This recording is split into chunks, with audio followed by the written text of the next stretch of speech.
வெயில் ரொம்ப அதிகமாக இருக்குது அப்படிங்கிறதுக்காக நைட்டில் தூங்கும்போது 16 இல்லை 17 டெம்பரேச்சர் வச்சு ஏசியில் தூங்கும்போது நிறைய பாதிப்புகள் ஏற்படுதுன்னு சொல்கிறாங்க. இது குறித்து விரிவாக பேசுவதற்காக டாக்டர் ஷர்மதா இருக்காங்க. Hello doctor.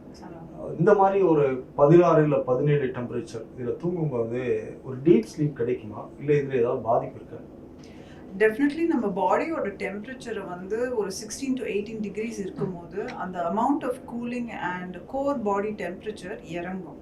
இந்த கோர் பாடி டெம்பரேச்சர் இறங்கும் போது டெஃபினட்டாக ஒரு பர்சனுக்கு ஸ்லீப் வந்து நல்லா டீப் ஸ்லீப் வரும், குளிராது, பாடியோட பேசிக் டெம்பரேச்சர் மெயின்டைன் ஆகும். பட் ஸ்கின்னு பார்த்தீங்கன்னா அதனால ஸ்கின் டெஃபினட்டாக ட்ரை ஆகும். நமக்குரிய ஸ்வெட் கிளான்ஸ் வந்து கம்ப்ளீட்டாக ஷ்ரிங்க் ஆகி ஸ்வெட் எக்ஸுடேட் பண்ணுறதுக்கு ஃபெசிலிட்டி இருக்காது. செகண்ட் திங் இஸ் நம்ம ஸ்கின்ல வந்து நிறைய லிப்பிட் லேயர்ஸ் இருக்குது, which is basically fat on the skin to maintain the hydration.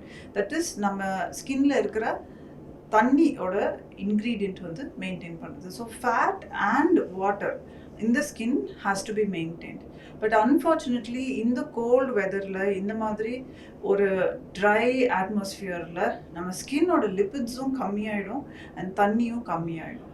And the most unfortunate is இந்த தண்ணி கம்மியானாலும் நமக்கு தாகம் வராது அண்ட் தண்ணி குடிக்கிறதுக்கு டெண்டன்சி இருக்காது. நம்ம பிரெயினும் நல்லா கூலாக கேமாக இருக்கிறதுனால நமக்கு தாகமும் வராது அண்ட் பாடியை ஹைட்ரேட் பண்ணுறது கஷ்டம்.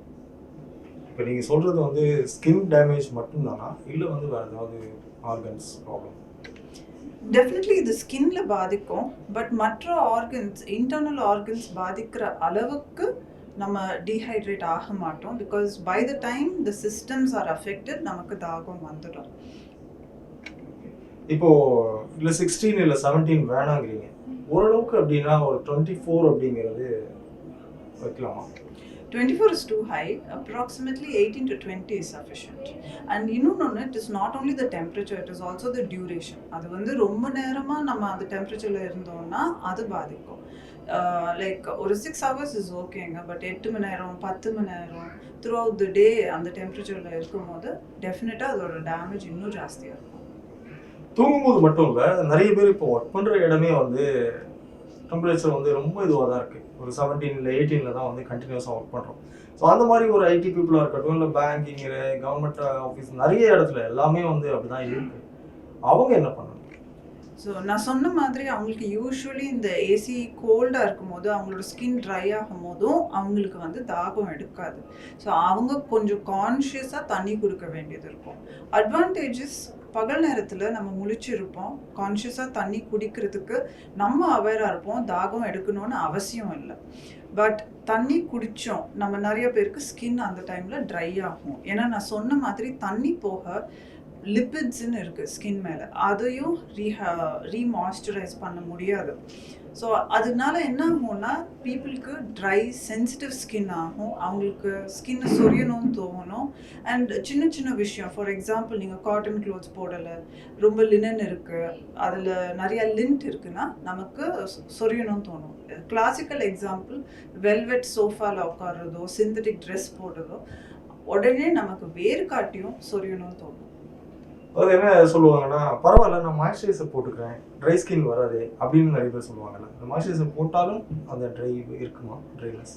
டெஃபினெட்லி மாய்ஸ்சரைசர் போட்டாலுமே நமக்கு ட்ரைனஸ் வர வாய்ப்புகள் இருக்குது. பிகாஸ் ட்ரைனஸ் வந்து வெறும் மாய்ஸ்சர்னால இல்லை, பட் ஹைட்ரேஷன்னால கூட.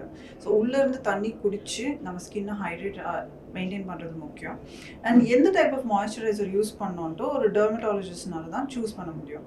ஏன்னா அந்த மாய்ஸ்சரைசரில் ஹியூமெக்டன்ஸ் அண்ட் இமோலியன்ஸ்னு 2 வெரைட்டி இருக்குது. ரெண்டுத்தையுமே கரெக்டாக பேலன்ஸ் பண்ணி பேஷண்ட்டோட நெசசிட்டியை பார்த்துட்டு மாய்ஸ்சரைசர் ப்ரிஸ்கிரைப் பண்ணுவோம். அது போக hydration from internal intake of water is very important. ஒரு நார்மல் டேஸை பொறுத்த வரைக்கும் ஒரு 2 லிட்டர்லேருந்து 3 லிட்டர் தண்ணி குடிக்கலாம் அப்படிங்கிறாங்க. சம்மரில் வந்து எவ்வளோ குடிக்கணும்? டெஃபினெட்லி அதுலேருந்து 1.5 லிட்டர்ஸ் இன்க்ரீஸ் பண்ண வேண்டியது இருக்கும். அண்ட் இது வந்து பாடி சைஸ், பாடியோட ரெக்குவயர்மெண்ட்டும் ரொம்ப முக்கியம்.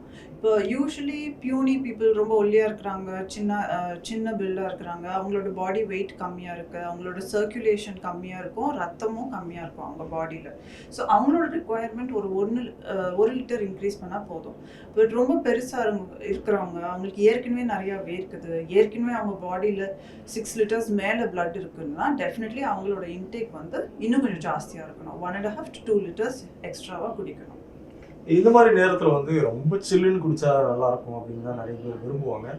வெயிலில் போயிட்டு வந்த உடனே ஃப்ரிட்ஜிலேருந்து ஒரு ஐஸ் வாட்டர் எடுத்து குடிப்பாங்கல்ல, இதில் என்னென்ன பாதிக்குது?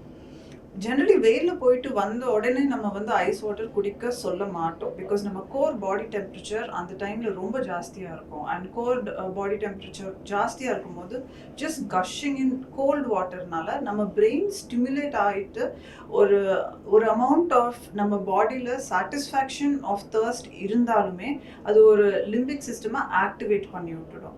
ஸோ அந்த ஹேபிட் வந்து நல்லதில்லை ஆக்சுவலி பாடிக்கு.